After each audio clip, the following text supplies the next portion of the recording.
Hello guys, welcome back my channel. तो guys कैसे हो? आई होप सभी बहुत अच्छे होंगे। मैं भी हूँ, आप लोगों के दुआ से ठीक हूँ। तो गाइस बहुत दिन बाद वीडियो लाई हूँ। तो मुझे पता है बहुत सारा फ्रेंड है जो मेरे वीडियो के वेट करते हैं, बट मैं रेगुलरली वीडियो अपलोड नहीं कर पाती। बोलती हूँ प्रॉब्लम है, बट कुछ ना कुछ होता ही रहता है। क्या बोलूँ मैं गाइस, आप लोगों के साथ शेयर नहीं करूँगी तो क्या करूँगी। बीच में कुछ दिन लाइव आई थी, बट ज़्यादा फ्रेंड नहीं आ रहा था, तो इसलिए लाइव भी नहीं करने का मन नहीं कर रहा है। तो अभी अपलोड नहीं कर रही थी रेगुलरली वीडियो, क्योंकि कुछ परेशानी है। क्या बताए परेशानी, वो एक हो तो बताए। इतना परेशानी चल रहा है, तो एक के बाद एक कुछ ना कुछ लगा ही रहता है। तो जो भी है वो तो फैमिली मैटर है, फैमिली में प्रॉब्लम चलता ही रहता है गाइस। तो फिर भी वीडियो मैंने चैनल जब ओपन किया है, मुझे रेगुलरली काम करते रहना है। तो सॉरी गाइस, आप लोग फिर भी एडजस्ट करते हो। तो फिर भी बहुत सारे फ्रेंड मेरे वेट करते, तो लव यू उस सब फ्रेंड के लिए। तो चलिए आज का वीडियो स्टार्ट करते, तो साथ रहिए गाइस।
मॉर्निंग में उठ के मैं ब्लॉग स्टार्ट कर दिया था। तो मॉर्निंग फर्स्ट में फ्रेश हो गई थी, उसके बाद मैंने बेड में सब सेट कर लिया है। थोड़ा सा रूम को जो हुलिया था वो आपने देख ही लिया था, पहले ही फर्स्ट में दिखा चुकी हूँ।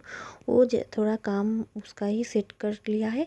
उसके बाद अभी झाड़ू भी लगा लिया, पोछा थोड़ी देर बाद लगाऊंगी। अभी जा रही हूँ ब्रेकफास्ट के लिए रेडी करने के लिए। तो चाय बनाएंगे, चाय पियेंगे, ब्रेकफास्ट बनाऊंगी। उसके बाद फिर पोछा मोछा लगाऊंगी, थोड़ा सा और भी कुछ काम है वो करूंगी। उसके बाद जाऊंगी दोपहर का लंच बनाने के लिए। तो आज का वीडियो बहुत लंबा हो गया वैसे ही, और ज़्यादा खींच के लंबा नहीं करेंगे।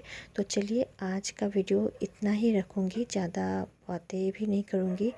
तो वीडियो नेक्स्ट पार्ट में, मतलब नेक्स्ट डे में फिर आऊँगी लेकर वीडियो नया ब्लॉग।